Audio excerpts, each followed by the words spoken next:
Bộ Màu Vàng dừng chân trở lại nhà hàng chua Dim Sum House để giải cứu bắp cải ủng hộ đồng bào miền Trung, giá trị 6.000 một ký. Mãi vô. Đi đâu mà Bộ Màu Vàng dừng chân trở lại nhà hàng chua Dim Sum House để giải cứu bắp cải ủng hộ đồng bào miền Trung, giá trị 6.000 một ký. 6.000 một ký. Mãi vô. Đi đâu mà Bộ Màu Vàng dừng chân trở lại nhà hàng chua Dim Sum House để giải cứu bắp cải ủng hộ đồng bào miền Trung, giá trị 6.000 một ký. Mãi vô. Đi đâu mà Bộ Màu Vàng dừng chân. Dạ, kính thưa quý vị và các bạn, Coleman đang có mặt tại nhà hàng Chu Dim Sum House và hôm nay lại tiếp tục một tập nữa của chương trình Bữa Ngon Nhớ Đời. Nhưng mà như quý vị các bạn thấy rồi đó, mỗi lần mà mình thấy mấy cái gian hàng mà hãy lặp lại đi. Dạ.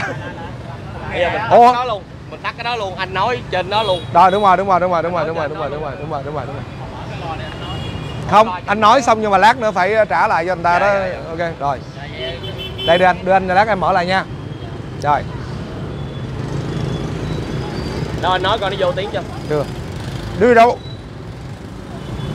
Đi đâu mà Bộ Màu Vàng dừng chân trở lại nhà hàng chua Dim Sum House để giải cứu bắp cải ủng hộ đồng bào miền Trung, giá trị 6.000 một. Cắt á. Đi đâu? Nó lồng luôn rồi. Đi đâu mà Bộ Màu Vàng dừng chân trở lại nhà hàng chua Dim Sum House để giải cứu bắp cải ủng hộ đồng. Thôi bỏ luôn đi. Rồi bỏ luôn. Đi. Đi đâu mà dội mà vàng. Rồi ok. Cái này mới vui nè. Rồi.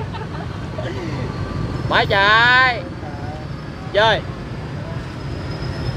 Đi đâu mà dội mà vàng, dừng chân với lại gian hàng Dim Sum House để ủng hộ bắp cải giải cứu đồng bào miền Trung. 6.000 một.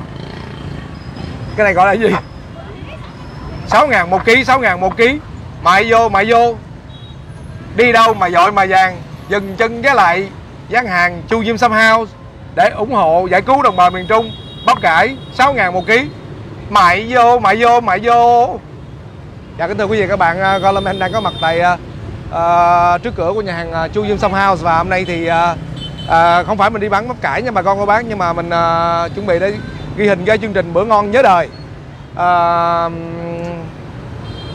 Không biết hai người chơi của chúng ta đến chưa, và hôm nay thì theo như mình được biết là hôm nay là hai người chơi, hai nghệ sĩ tham gia chương trình ngày hôm nay với Coleman, đó là bạn MC Liêu Hà Trinh và Chí Thiện, ca sĩ Chí Thiện đó. Hai bạn này chắc chắn là sẽ rất là vui, nhưng mà mình thì mình cũng chưa biết hai bạn đến hay chưa, nhưng mà vừa tới đây mình thấy một cái núi bắp cải ở đây. Và thật ra hồi nãy không phải là câu đó do mình nghĩ ra đâu bà con cô bác, mà là nó được lập trình ở trên đây, mình đọc lại y chang vậy đó. Đi đâu mà dội mà vàng, dừng chân với lại gian hàng Dim Sum House để giải cứu bà con miền Trung. 1 ký bắp cải 6.000 đồng, 1 ký bắp cải 6.000 đồng. Mại vô. Rồi, bây giờ mở lên cái lập trình y chang luôn. Nãy giờ chưa có bà con nào vô hết trơn á. Đi đâu mà dội mà vàng, đưa đây là đến rồi. Trời đất ơi. Đi đâu mà dội mà vàng, dừng chân cái lại gian hàng Dim Sum House. Rồi đây, 6.000 một ký ủng hộ đồng bào miền Trung. Móc ra, ma rốc, lẹ lên. Cái này ủng hộ thì ủng hộ, nhưng mà bây giờ anh đứng đây anh bán cái này hả? Ừ, anh đang làm chương trình tiếng rau mà. Tiếng rau 4.0. Cái gì tiếng rau? Ừ. Anh hẹn em với Linh tới bữa ăn nhớ đời. Gọi không bắt máy. Bữa ngon nhớ đời. Em chờ anh nãy giờ gọi. Ủa sao tới nãy giờ không gọi anh? Coi điện thoại. Mấy đứa này. Thấy em cô gọi nhỡ không? Đó. À rồi thấy rồi, thấy rồi. Ok. Rồi Liêu Hà Trinh gọi gì có 8 cô kia Liêu Hà Trinh. Đi đâu mà dội mà vàng, dừng chân với lại gian hàng Dim Sum House. Không, cái này cũng ý nghĩa thôi, giải cứu này, bây giờ mở thử cái loa coi đúng y chang luôn nè. Rồi mở đi Tài. Mở không được hả? Đó đây anh đao cho. Ủa mày đưa tay luôn. Khỏi cần luôn. Đi đâu mà dội mà vàng, dừng chân ghé lại gian hàng Chu Dim Sum House để giải cứu đồng bào miền Trung. Bắp cải 1 ký 6.000, bắp cải 1 ký 6.000 vậy dài coi chị ghé vô kìa. Dạ. Bắp cải đi chị, ký 6.000 chị. Mại vô. Bán thiền nha mọi người ơi. Bà con cô bác, để sát vô. Điều duy nhất, một ngày duy nhất, 60.000 một Xách bịch vô, bắp xách vô. cải rất là bự luôn, giải cứu bắp cải. Chị mua hả chị? 6.000, 6.000. Dạ. Hai trái. Hai trái. Dạ thưa chị 12.000. Rồi. Dạ anh trai không, 1 kg 6.000, 1 kg 6.000. Cân 2 kg, cân 2 trái bao nhiêu ký đưa chị? 2 trái cân đi. Tặng 1 cái anh Điền trả tiền. Siêu lầy. Đi quay chương trình Bữa Ngon Nhớ Đời mà cứ tưởng là quay chương trình Tiếng Rau. Gọi là tôi bị Tiếng Rau nhập luôn rồi đó quý vị các bạn thân mến. Già rồi nói vậy á, nó hay lộn lắm. Đi quay này nữa lộn cái kia. Em bán chị luôn nè. Cái này nhiêu? 15.000. Dạ rồi 15.000, chị cho em xin 15.000. Ồ. Nhìn ở ngoài sao đẹp Dạ. trai. 20 chị tặng luôn. Dạ. 2 trái hả? 2 trái anh này, 2 trái anh này. Rồi ok rồi. 2 trái. Quay bữa ngon nhớ đời. Nè anh Thiện tới anh nè. Rồi thôi bỏ số kia luôn đi, bỏ số kia đi, số này vui hơn. Đây, cái dây bỏ luôn hả? Rồi 2 trái chị này, 2 trái này. 2 trái này, 2 trái, cần tiếp. Em rảnh em vô em gọt mấy cái bị Bịch nhỏ ở đây. Đi đâu mà dội mà vàng dừng chân, ghé lại gian hàng Chu Diêm Sao Mau.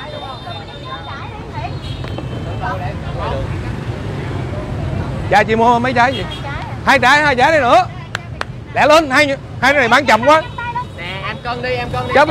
Chắc tôi cho nghỉ việc quá. Rồi, xuống 15.000 2 trái đi. Rồi.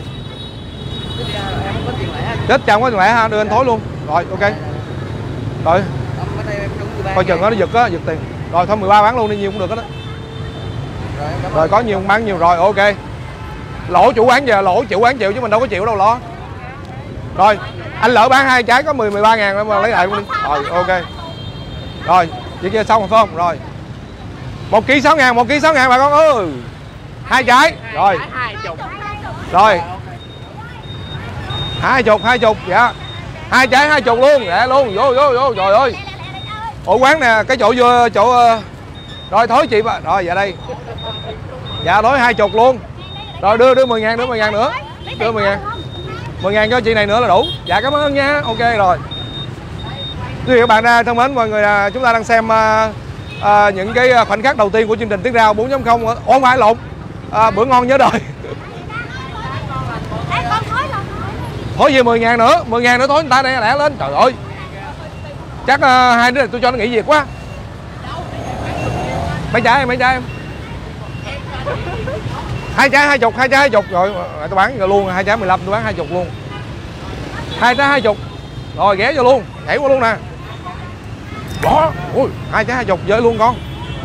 Ba mua luôn hả bác? Anh. Ơi. Mua con. Rồi đây chụp tấm hình với chú nè. Rồi ok rồi. Chú Điền. Rồi ok con đây ok rồi. Rồi thối 30, thối 30 lại lên. Chú Điền nha, chú Điền. Rồi dạ. Thối 30 lẹ kìa. Rồi đây cho luôn nè. Đây 50 luôn, vậy thôi đưa luôn 4 cái đi. Thôi 4 cái luôn đi, 4 cái. Rồi thôi người ta lấy luôn rồi nè, 40 rồi nè. 30 quá. Thôi khỏi thối luôn, cho luôn á. Thôi vô quay đi hết vợ rồi. Quay đúng rồi. Bán. Thôi bây giờ em thôi giờ tôi cái đó nữa, bây giờ em muốn bán. Rồi thôi tụi em bán luôn đi. Rồi mệt quá.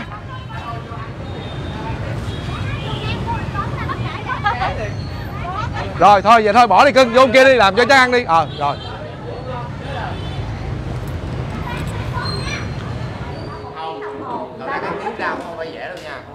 Không mà vui đúng không? Làm Tiếng Rau vui không? Đó, vậy đó. Làm y vậy đó. Mà anh mua bao nhiêu tấn bắp cải ngoài đó vậy anh? Không, anh chủ anh mua anh đâu biết đâu. Ủa, vậy em tưởng là của anh chứ. Đâu có, anh chủ của cái chỗ đây là nhà hàng gì nè, Chu Diêm Some House nè. Nhưng mà anh phụ người ta thôi mà anh quên hai tụi em luôn hả? Anh quên hai tụi em ngày hôm nay có hẹn. Đúng không? Anh quên luôn hay anh sợ? Không, hồi nãy anh tới xong anh thấy đang rau vui quá đó, tự anh nhớ lộn. Rồi. Okay. Anh cũng lớn tuổi, anh hay lâu hay quên á. Thôi tụi em xin lỗi. Đi quay chương trình này một cái lộn chương trình kia lộn hoài à. Tại vì hồi nãy mình nghĩ xấu cho ảnh. Mình nói là ảnh sợ thua cho ảnh. Ai ngờ là ảnh đang đánh bắp cải. Không, thiệt ra là tại anh thua quá nên anh cũng quán luôn á. Dạ.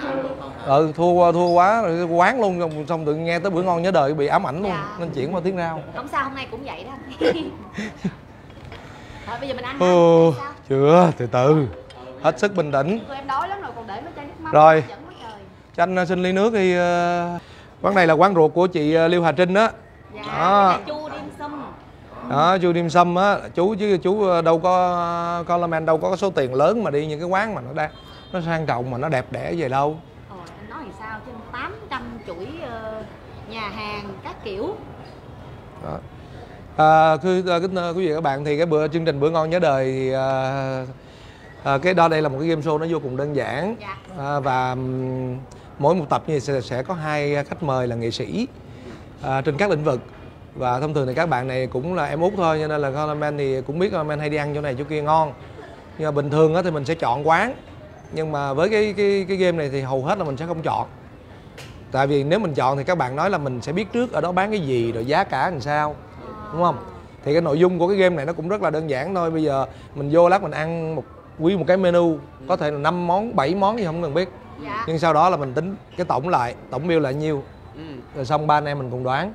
Đoán coi cái giá, cho đó là cái giá này cuối cùng ai đoán mà đúng nhất thì cũng sẽ có phần quà của chương trình. Đó, mà ai đoán mà sai nhất thì người đó trả tiền. Nghe đơn giản. Có chứ. Để em coi em mang cái gì. Ồ, em mang cái khẩu trang.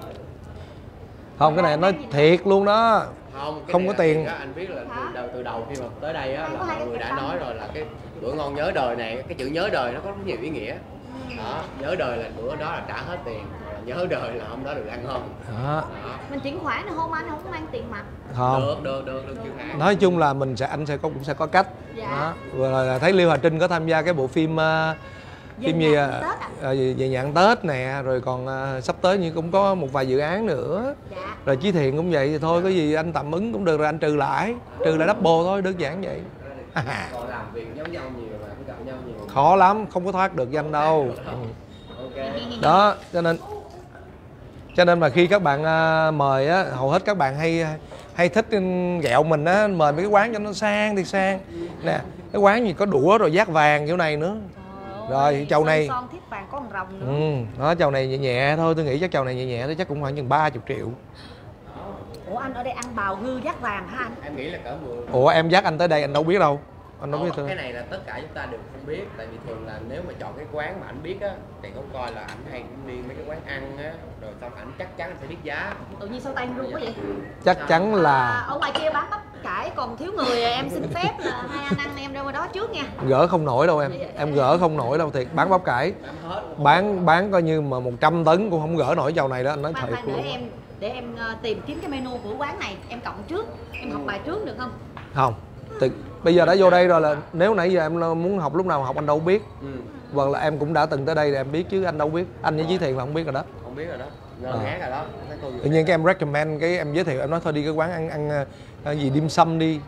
Thì em tưởng quán ấm áp dễ thương rồi, đãi sếp thì phải đãi chỗ nào để anh trai của mình phải đãi chỗ nào cho đàng hoàng. Đãi rồi, ý rồi, có ý đãi rồi. Ok, hiểu.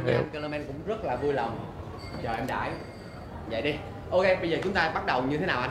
Rồi, đó thì bây giờ đó cái luật chơi chương trình đơn giản vậy. Rồi em hiểu rồi đó. Nó không có gì phức tạp hết đó. Ha. Rồi, món ăn ra mình ăn. Rồi, xong mình đoán giá vậy thôi. Đó. Nhưng mà nó là vậy. Chúng ta sẽ có đầu tiên là mình sẽ có 2 vòng. Cái vòng đầu tiên là mình sẽ xem video giới thiệu món ăn. Những món ăn của ngày hôm nay là gì? Mình xem video giới thiệu. Rồi cái video này nó sẽ giúp cho mình là mình xem coi cái món ăn định lượng trên đó như thế nào. Rồi xong là cái vòng đầu tiên, đúng rồi, là vòng đầu tiên mình sẽ đoán luôn. Là sẽ 3 người sẽ có 3 tờ giấy. Bao nhiêu món mình ghi ra. Đó, mình ghi ra mình đoán, trên đó là vòng thứ nhất là mình đoán ai mà gần nhất với cái đáp án của chương trình. Ví dụ như 5 món mà Chí Thiện đoán được trúng 3 món. Anh đoán được 2 món, Trinh đoán 1 món thì coi như Chí Thiện chiến thắng cái vòng mà vòng. Đã tính từng món chứ phải tính tổng 5 món hả? Không, tính trong 5 món này làm sao mà người nào mà đoán gần nhất trong 5 món. Đó là vòng thứ nhất. Và ở vòng thứ nhất này thì người nào chiến thắng thì sẽ được một cái đặc ân, một cái đặc quyền là mình sẽ biết được giá chính xác của một món. Để anh chi anh? Để tí nữa cái tổng cuối cùng khi mà kết quả ra. Bây giờ anh nói thật luôn, em đến đây ăn bao nhiêu lần, anh đố em biết mặt bằng giá ở đây các món nó từ bao nhiêu tới bao nhiêu, sao em đoán tầm nó chắc cũng khoảng từ 50 tới 200 là cùng chứ gì. Đó là em đoán thôi, thật ra khi mà ra tới cái món ăn thì không biết đâu. Trời, nghĩ sao cái quán người ta sang trọng như vậy. Mặt tiền nha. Đôi đũa. hình con rồng. Thì không lẽ ly trà đá không lẽ hơn 50 đúng không? Ý em đoán là 50 là cái kiểu nước Rất hay là gì vô đó. lý, thấy chưa? Cho nên nếu như em mà chiến thắng cái vòng đầu tiên là em sẽ biết được một món trong 5 món, là lợi thế là em sẽ đoán là như vậy mấy món còn lại là như vậy, chắc nó cái giá nó cũng chênh lệch nhau ở một cái biên độ nào đó chứ làm sao Hay mình đó. đoán, không có cái nào đoán được. Dạ. Thậm chí giờ anh đưa em cái thực ra em lướt qua em cũng không nhớ luôn. Tại vì anh nghĩ là hôm nay 5 món này là ban tổ chức đã liên hệ là kiếm cái món gì mà nó lạ lẫm. Có khi em cũng chưa ăn luôn, anh cũng chưa ăn luôn. Những cái món mà em ăn, những cái quán ăn hàng ngày á, em nhìn cái menu hàng ngày luôn, thường là em sẽ anh bị thói quen là chỉ nhìn cái món ăn mình thích ăn thôi. Và cái giá thì mình đã coi rồi, coi lần đầu tiên khi mà mình tới quán rồi, thì sau đó là mình cũng sẽ không nhớ cái Đúng rồi, đúng, chính xác là vậy. Món độc đáo đúng không? Giống như là hột dưa dồn thịt hay là thanh long bỏ hạt đúng không? Rồi thử xem coi như nào. Với lại một cái thực tế mà mình nói ra thì nó hơi xấu hổ, nhưng mà thông thường mình đi ăn là mình ít có trả tiền. Mà những bạn mà em không có trả tiền thiệt mà, tại vì em đi với quản lý em cũng trả à. Đúng. Em không bao giờ cầm. Anh cũng vậy luôn, anh đâu anh đi anh trả tiền đâu. Đi có lần mà em thư đi ký rồi, anh trả. em cứ đứng dậy em đi ra luôn. Chị Mai Lâm chứ sộp cho anh có thể kết bạn Facebook cho em, chị Mai Lâm chơi không? Không, quản lý anh chỉ trả tiền cho anh thôi. Chị gì? Còn riêng như Trinh đi là chắc chắn là trai trả chứ không bao giờ Trinh trả. Trời ơi, trai ở xa 2 năm nay chưa về được, không ai trả Không cho biết. em luôn. Thì trai ở xa không trả thì cũng có trai gần trả. Trai gần nào anh làm gì có trợ lý trả. Ví dụ đi với Thiện, nhắc lại với Thiện không trả. Nếu đi với anh thì anh sẽ trả cho em á. Anh sẽ vẫn gọi chị Mai Hoặc- Lâm tới trả. Dạ, nhưng mà anh dẫn em đi ăn chỗ nào mới là quan trọng. Thì giống như một quán hủ tiếu ngoài Đó đường thấy đó. chưa em biết mà. Thôi. Rồi ví dụ như em đi với anh chẳng lẽ anh để em trả. Dạ. Đó là bình thường. Còn ngày hôm nay á là nay là mình chơi game. Đúng. Mà chơi game là mình phải quyết thắng. Đúng rồi. Dạ. Chứ không phải là vì anh hay Chí Thiện không thể trả cho em, đúng không Chí Thiện? Đúng. Chẳng lẽ giờ có một người phụ nữ ở đây mà anh em mình lại không trả được. Đúng rồi. Dư sức. Chuyện bình thường. Tiền bạc gì tầm này, bây giờ Đúng mình rồi. dọn bào ngư dắt Đó, vàng nhưng mà ra bữa nay anh muốn em có một kỷ niệm nhớ đời. Chính vì vậy chương trình nó có cái tên là bữa ngon nhớ đời. Đúng không? Thứ nhất là món là cái món ngon nhớ đời. Cái thứ hai nữa là nó là kỷ niệm nhớ đời, là tức là có thể là bao nhiêu năm cuộc đời của em chưa bao giờ em được có cơ hội trả tiền, bữa nay em mới được cơ hội trả tiền Nhưng hết. mà kỷ niệm là kỷ niệm đẹp được không anh? Hay là kỷ niệm chua chát? Đẹp chứ. Anh với ghế góc tùy Thì góc được nhìn trả thôi. tiền mà. Anh với anh Coleman sẽ nhìn với một góc nhìn đó là kỷ niệm đẹp, nhưng góc nhìn của em sẽ là kỷ niệm khác. Nếu mà em biết chuyện này sẽ xảy ra, em sẽ mang giày sneaker, giày bata để em chạy cho anh lại. nói giỡn á, chứ thật ra Dạ. anh nói gì thôi, nói anh với Coleman Anh cũng khó chạy lắm. Hai Là anh thiệt em đúng thấy không? sao? Rồi thôi đừng có nói về chuyện tiền bạc nữa. Tiền bạc đó là sức mẻ tình cảm của mình đó. Rồi. Dạ em chào anh. Giá nhà mình cũng ổn đúng không ạ? Không tiết lộ đâu, ở đây không. Mặt bằng chung đây giá nhiêu em? Bây giờ em chỉ cần biết con sò điệp bao nhiêu là em sẽ đoán được nè. Ở đây có số đẹp không? Rồi, Trên dưới 1 triệu. Trên dưới 1 triệu hả? Rồi, xa dữ. Ở đây có bào ngư không? Dạ. Đây của em. Có di cá không? Chắc chắn là những cái quán Có, nhìn thấy như thế này cá chắc chắn là có bào ngư di cá. Dạ. Hình như có cá gì ta? Có đó hình như là có món. Không, bây giờ mà để mà cho nhớ đời á, là bảo đảm mình phải gọi những cái món mà gọi là siêu đỉnh. Mà siêu đỉnh là cái chầu này nó mới nhớ đời được. Nó phải là mắc nhất, quán mắc nhất. Đúng. Sao Có thế? quán Cảm giác như có 7 ở đây gì đó. Kính chào quý vị và các bạn, chào mừng quý vị và các bạn đang đến với chương trình Bữa Ngon Nhớ Đời. Chương trình Bữa Ngon Nhớ Đời do Đài Truyền hình Thành phố Hồ Chí Minh phối hợp cùng Công ty Truyền thông và Giải trí Điện Quân thực hiện, với sự đồng hành của nhãn hàng nước mắm nhĩ cá linh Mekong Coleman. Chương trình Bữa Ngon Nhớ Đời được phát sóng vào lúc 19 giờ 30 phút tối Chủ nhật hàng tuần trên HTV7. Và kính thưa quý vị và các bạn, ngày hôm nay thì Coleman rất là vui và vinh dự mời được hai khách mời là nghệ sĩ rất là dễ thương, ngồi kế bên tay trái của mình, đó, nguyên một bộ đồ đỏ. Ở đây mình mặc quần đỏ, không biết có trùng hợp gì không, mà ở đây mặc nguyên bộ đồ đỏ, vest đỏ, mình mặc cái quần đỏ. Đây là bạn Liêu Hà Trinh, MC Liêu Hà Trinh. Dạ, xin chào quý vị khán giả đang theo dõi chương trình Bữa Ngon Nhớ Đời. Và kế bên Liêu Hà Trinh là một cái gương mặt mà chắc chắn là rất nhiều fan nữ, đốn tim rất nhiều fan nữ, đó là ca sĩ Chí Thiện. Chí Thiện rất vui khi gặp lại quý vị trong chương trình Bữa Ngon Nhớ Đời. Và ngày hôm nay hy vọng chúng ta sẽ có một bữa ngon nhớ đời nhé. Dạ. Bữa ngon nhớ đời, thứ nhất là các cái món ngon mà chắc chắn là không chỉ là những người chơi của chúng ta phải nhớ đời, mà tất cả quý vị các bạn, tôi tin chắc rằng quý vị các bạn sẽ cũng rất là nhớ đời. Và cái lý do để có cái tên mà Bữa Ngon Nhớ Đời nữa, đó là lần đầu có thể nói là đây là một cái kỷ niệm nhớ đời của một trong ba chúng tôi. Nói chung là Coleman nhiều bữa ăn nhớ đời lắm rồi, nhiều bữa ngon nhớ đời lắm rồi. Còn riêng hai bạn này, mình hy vọng rằng Liêu Hà Trinh và Chí Thiện sẽ có một bữa ngon nhớ đời. Với đúng nghĩa của nó, đó là mình được cơ hội trả tiền một lần trong đời của mình, mà tới cái mức mình có thể choáng váng luôn. Đúng. Dạ. Tức là sẽ trả rất là nhiều, tại vì mình sẽ gọi ra rất nhiều món ăn thôi rồi. Bởi vì thực đơn của chúng ta ngày hôm nay có lẽ là một trong những cái thực đơn khủng nhất của toàn bộ cái mùa 1 của bữa ngon nhớ đời. Tới 10 món. Mà nếu mình chia ra nữa thì nó thành 12 món luôn. Đó, 6 món khai vị: há cảo thủy tinh, siêu mại Phụng Hoàng, bánh cuốn tôm tươi, bánh bao kim sa, Chân gà hấp tàu xì, đậu kỳ tôm chiên. Bây giờ qua món 6 món chính nè. Tôm hũ cốc sốt mayonnaise Hồng Kông. Đúng rồi. Cá mú Lâm Hoàng chân châu. Đó. Combo vịt quay Bắc Kinh 3 món luôn, chia làm 3 món nhỏ. Là da vịt nè, rồi thịt vịt chiên cơm, rồi xương vịt rang muối Hồng Kông. Đúng rồi. Món cuối là cái món thắc mắc nhất nè, chu gia nhất phẩm Tây Cầm. Đó, quý vị các bạn, nếu mà chúng ta chia ra thì tổng cộng là tới 12 món. Đúng, bày ra dĩa là 12 dĩa luôn đó. Rồi bây giờ nào mời quý vị các bạn cùng hướng về màn hình để xem video clip giới thiệu rất là vắn tắt. Mặc dù là 12 món nhưng mà giới thiệu rất nhanh. Ngạo nhất, giá nhà hàng chịu chơi nhất, không chu thì chứ ai. Nhưng chưa hết đâu, còn một siêu phẩm phải kể đến là tàu hũ kỳ tôm chiên ngập trong dầu ăn thượng hạng. Để đạt được chuẩn vị giòn nụm từ vỏ, đồ ẩm mịn bên trong của nhân. Anh đầu bếp nhà này không chớp mắt một giây, chỉ để canh chuẩn xác giây nào là vừa đẹp để bánh vớt ra đó. Ngào ngạt, thơm lừng, bắt mắt, hấp dẫn, trắng mỏng, tròn đầy.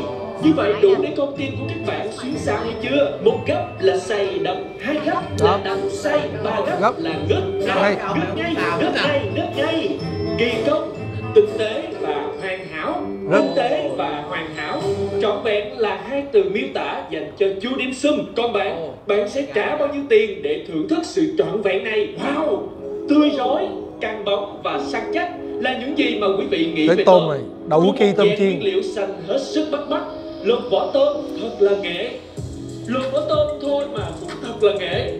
Đi những đường cắt ngọt liệm, pha một tỷ lệ bột hoàn hảo theo công thức bí truyền để khi tôm chiên lên đạt độ giòn tuyệt đỉnh. Quý vị khi ăn còn phải trả quyền sâu trí tuệ không phải thấp đâu nhé, bởi vì chúng được chiên ở nhiệt độ chuẩn 165 độ C, giúp tôm dậy một mùi thơm hấp dẫn đến nao lòng. Trời ơi, ngồi đi nghe mùi luôn á. Hương vị lần này wow, hồi tủ đầy đủ gài mình á, chỉ có thể thốt lên 3 từ. Thấy chưa, nãy tôi nói ước gì có đó, thấy chưa? Trân trọng giới thiệu với tất cả mọi người. Đó, nghi lắm mà. Rồi ước vi cá có vi cá luôn, yeah. Rồi châu này ai trúng bánh, yeah. Chúc mừng, chúc mừng Trinh nha, chúc mừng Trinh. Chúc mừng Trinh là hai mình đó. Tất cả đã có mặt tại chu dim sum.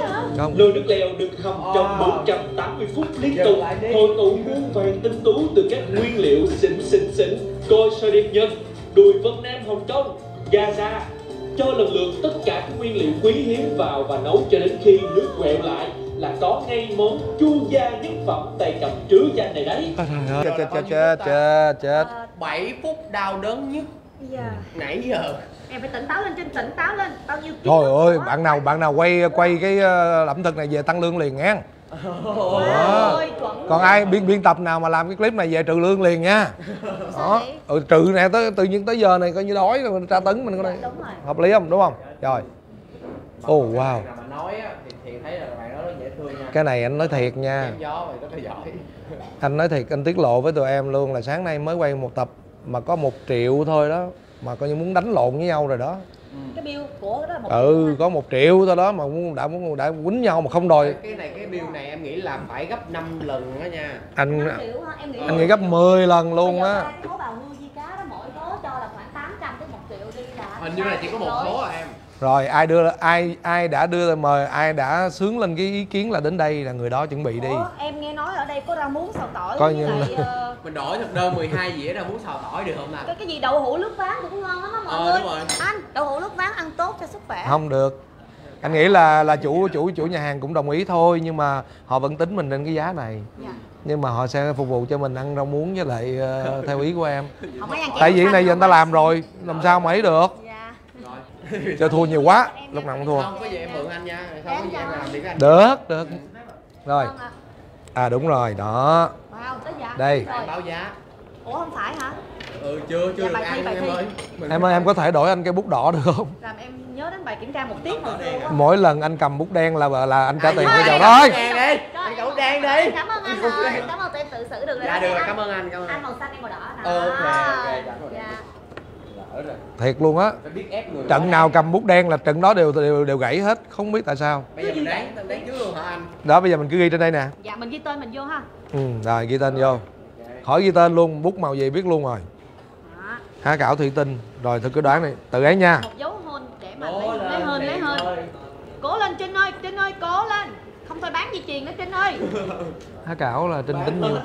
Dạ. Em ăn quen nè, em biết há cảo nhiêu, anh ít Ủa ăn. bây giờ mình ghi luôn hả anh? Ừ. Anh có bi bài đó, anh có bi bài Không. đó. Anh Em- ơi giữ sự chính trực của một người anh. Dạ. Không. Không, anh thua quá là anh sẽ không còn chính trực rồi. Há cảo thủy tinh. Đúng rồi. Nhớ lại xem. Há cảo thủy tinh. Cái vỏ rất là mỏng nhẹ, món này chắc tầm.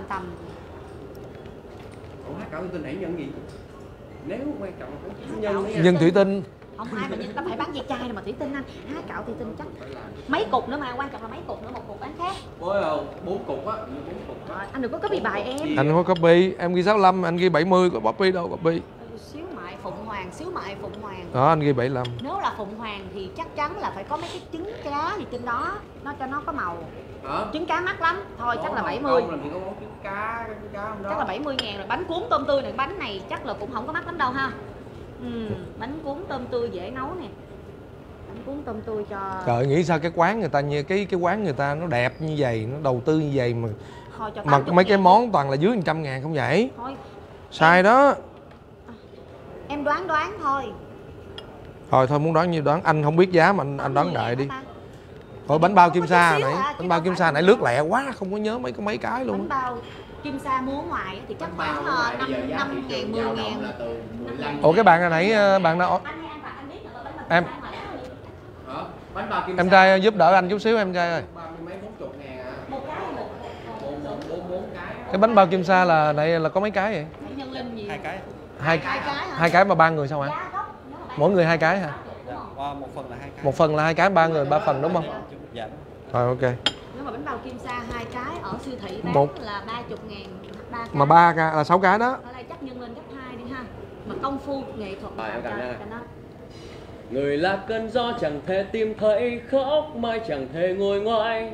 Câu biệt ly không thể nói khi đông tàn buốt giá. Cô nên nhưng sao lại khóc trên rượu cay không cạn, vết thương không liều thuốc chữa lành. Người là cơn gió chẳng thể tìm thấy, người là cơn gió chẳng thể chạm đến giấc mơ, chẳng thể đánh thức thiên đường không mơ lối, nỗi đau không liều thuốc dừng. Điều thuốc chẳng thể nào đốt tay cũng chưa buông được, sao tôi có thể quên bóng người. Cảm ơn mọi người rất nhiều ạ. Chí Thiện đẹp trai quá, nói thiệt luôn á. Không phải. Chị đang vui lắm hả? Không quý vị các bạn, Chí Thiện quá đẹp trai và quá duyên dáng. Lưu Hà Trinh thì thôi, quá sexy. Mọi người nhớ vô bài hát á, like. Chắc anh Thiện thắng nè, trời ơi mới hát bài chắc anh Thiện thắng nè rồi. Được đó, đó. Anh Thiện thắng là chị trả tiền hết 20 triệu đó em ơi. Cho khán giả tham gia đoán luôn anh ơi. Trời cái này hay á. Mọi người đoán xem là có 10 triệu hay 20 triệu cái bill này ta. Đúng 12 rồi, món luôn á. cho khán giả đoán xem luôn. Dạ. Hát nữa đi kìa. Trời ơi rồi chị rất thích Hà Em Trinh. cảm ơn chị. Hà Trinh hát bài kìa. Rồi em đâu biết hát đâu. Chết cha lộn luôn. Được cũng được, em đọc ngôn tình. Nè, em đọc ngôn tình như kiểu là đọc cái thực đơn này mà đọc theo giọng ngôn tình là như này. Rồi ok. Đây. Đây nè. Há cảo thủy tinh, xíu mại phụng hoàng, bánh cuốn tôm tươi, bánh bao kim sa, chân gà hấp tàu xì đậu hũ cây tôm chiên, tôm ngũ cốc sốt mayonnaise, hồng cơm, cá mú lâm hoàng, chân trâu, combo vịt quay Bắc Kinh 3 món. Trời buồn không? Khoan, tối á mà nghe cái giọng này, mà nghe cái Khỏi tên ngủ món luôn, ăn này, khỏi ngủ luôn. khỏi ngủ chắc luôn. Sao ai cũng bảo em đi kể chuyện ma đi. Ừ sao không đọc chuyện ma đi, anh thấy cũng hay á. Em sợ ma. Rồi em tự đọc cho em xem. Không, em sợ ma em đọc người nghe mới phê. Dạ. Thiệt luôn. Tại vì khi mà sợ. Dạ chào miền Tây quê tôi, chào Quang Hiển. Ô. Bữa nào đọc với em không? Quay tiếp luôn. Dạ. Có kết quả rồi. Rồi ok rồi, dạ có kết quả rồi. Rồi bà con bác chờ chút xíu nha, lên thử 1-2 món cho bà con xem chút xíu cho vui nghe. Đó. Để đây đi. Rồi.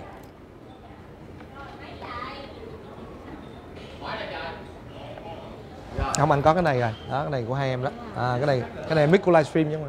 Rồi. Của anh. Anh có đúng cái gì không? Trật lất hết. Anh đúng có một món nữa nè.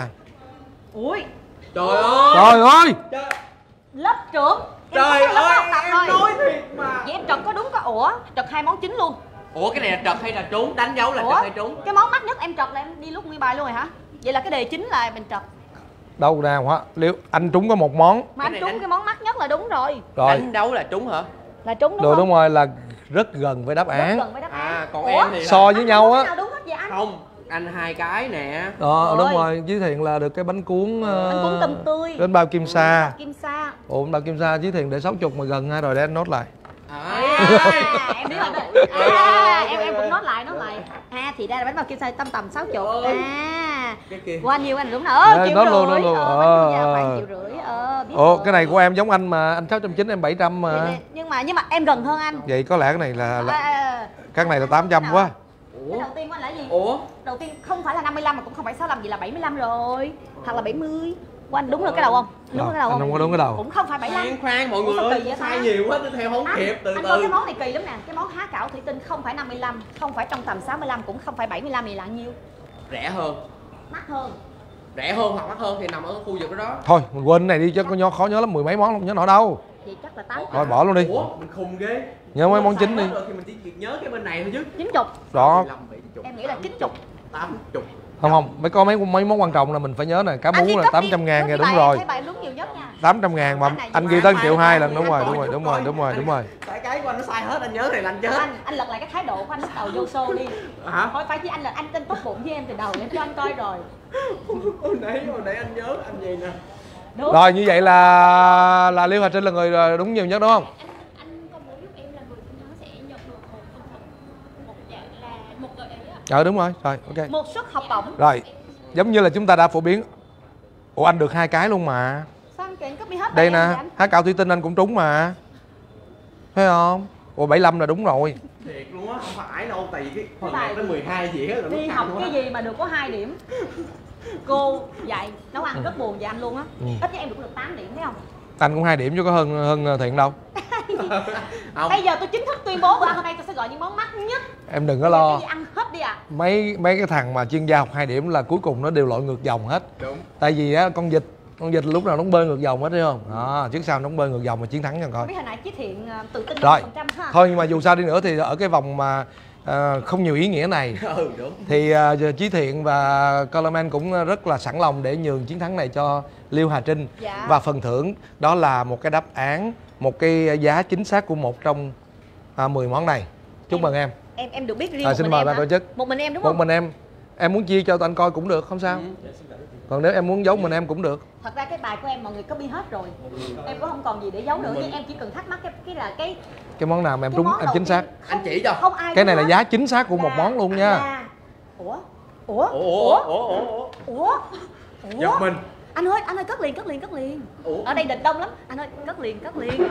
Anh ơi. Hay quá, hay quá. Anh ơi. Thấy chưa? Số 2, số 5 mà. Liêm sĩ anh ơi. Đâu á? Anh ơi em biết rồi. Em biết rồi. Sao kỳ Số vậy ta? 2 với số 5 hả? Ủa? Liêm sĩ với tầm này nữa. Biết rồi. Nhưng mà món gì em nhìn không sẽ ra. không ghi. Em Vậy là không sẽ ghi. có một món 250. Của em. Chắc cỡ đó. Không, bây giờ 25.000 xê xích thì cũng Hay là 125 ngàn. 250, 125. 525.000. Hai số này là 500. Không. Anh bị ngược cái đầu. Thôi bây giờ mình đừng suy nghĩ đi, mình bỏ hết này đi. Rồi ok, giờ trả lại nè. Rồi, cái form này đâu có được giữ đâu. Rồi, 60, 80, 50, 100, 525. rồi em được biết một món rồi đúng không? Ôi, hơi tình hình hơi căng thẳng. Thấy số mà thấy món gì không? Không nhớ món gì. Há cảo 225. Tại vì cái anh kia kìa, ảnh che rồi. Chán thiệt ảnh. Rồi. Thôi bây giờ chúng ta sẽ đến bắt đầu chúng ta sẽ đến với món đầu tiên. Dạ. Rồi, món đầu tiên là nằm trong cái combo khai vị của dim sum há cảo thủy tinh. Món đầu tiên xin được phép kính mời. Món này là món em tò mò nhất nè. Tại vì không biết là năm. Nồi nước chấm trước. Ok em cảm ơn em. Không, em đừng có bao nhiêu. Bây giờ anh đang tập 8. Rồi anh với em là ổn rồi đó. Bài đặt có 90 vô là rất chắc luôn á. Anh để hết 80 cho an toàn đúng không? Không chắc chắn rồi, Em nãy nghĩ 35 ra là món gần còn đúng. lại anh ghi 800 cho nó lột phát luôn. Rồi ok. Là ổn luôn á. Thôi bây giờ mình lên mình định lượng mình mới biết được. Hồi nãy mình nhìn cái nó chưa biết đâu. Rồi, ok. 80 món mà nhân lên 12 món đâu tới Rồi cho anh đổi chén dĩa luôn nha. Rồi, ok, cảm ơn em. Rồi. Những cái món khai vị mà 800 xong rồi với 3 món 8648 rồi. cho là 1 triệu một món luôn đi. Cũng 2 triệu mấy 3 triệu thôi. Không, lát con cá mú lên anh mới nhìn anh mới biết nó bao nhiêu ký. Đúng. Tại vì hồi nãy á, Thiện tính á, thì tính sai là sao biết không? Thiện cá mú 330.000 một ký hiện giờ nè. Theo biết nha. Có phải tính không chế biến rau củ. Đúng. Không. Là cái nguyên con. 330 là cá mú không phải đâu. Ủa vậy hả? Là có loại cá mú khác nữa hả? Không, 500 mấy một ký. Ôi. Đó. Bây giờ vậy mình ăn nửa con hay được? Rồi anh có nhà hàng anh biết mà. Đó vậy thì đúng rồi. Đó. Người ta mở người ta có quán một cười. Ủa người ta có quán sao ta thu hoài trời? Xin lỗi cho chị lấy Tại lại quán- bài của chị được không? Tại quán mình không có bán mấy món này. Chị ghi lộn rồi. Con cái món thôi chứ 700 mới đúng. Đó muộn rồi. Con bài vịt. rồi cô giáo không cho đưa lại đâu. Con vịt cũng mắc nha. Không có cho sữa nha. Dứt điểm rồi đã đưa đi rồi, xong rồi. Mà con cá mà 700 cũng hơi vô lý ha. Coi chừng Không được, nha. Cá mà cá mú là 700 là bình thường. Nãy em ghi 700 hả? Em ghi 700. 700 vậy là chưa đúng đâu. Nhiêu vậy? Anh nãy em ghi 1,2 triệu á. Ủa Thôi, em nộp bài rồi. chết rồi. Ủa, Quên quên. quá hên mà không nộp bài, em ghi có 400 rồi. Giờ em ghi 1,4 triệu. Từ từ, hết sức bình tĩnh. Ghi số 1 cho hả? Ủa anh cá muối lạnh vàng hay gì mà 1,4 triệu? Ủa, tôi sửa được mà. Bây giờ em cứ tính 1 ký là khoảng 500.000 đi. Rồi, lát mình coi cá mú này nhiêu ký. Ok. Đúng không? Tại vì ban tổ chức người ta sẽ cho mình một cái con mà vừa đủ. Không thể nào cho mỗi con 3 ký. Không lẽ mấy bạn ghi 1,4 triệu mình ghi 400? Kỳ quá ta. Coi tôi gạch 1,4 triệu rồi. Anh để nhiêu? Gạch rồi, tí nữa suy nghĩ làm lại để coi cái phần cá. Hello. Dạ rồi, kính chào quý vị các bạn. Cảm ơn mọi người đã theo dõi livestream này. Mặc dù là vì lý do ghi hình cho truyền hình cho nên là không có thể áp sát được. Mong quý vị các bạn thông cảm, ghi cho mọi người xem cái không khí buổi chiều chút cho giải trí ha. Rồi chúc bà con cô bác lo đi kiếm gì ăn đi nghe. Đó, anh em chúng tôi còn đường dài lắm. Bữa ngon nhớ đời được phát sóng vào lúc 19h30 tối Chủ nhật hàng tuần trên HTV7, bắt đầu vào ngày 18 tháng 4 năm 2021. Dạ, chương trình giữ sức khỏe nha. Dạ. Đừng ăn. Ăn Dạ. ngon ạ. Dạ. Đừng ăn nhiều giống như anh em tôi. Cảm ơn anh ạ. Vậy chứ đời có mấy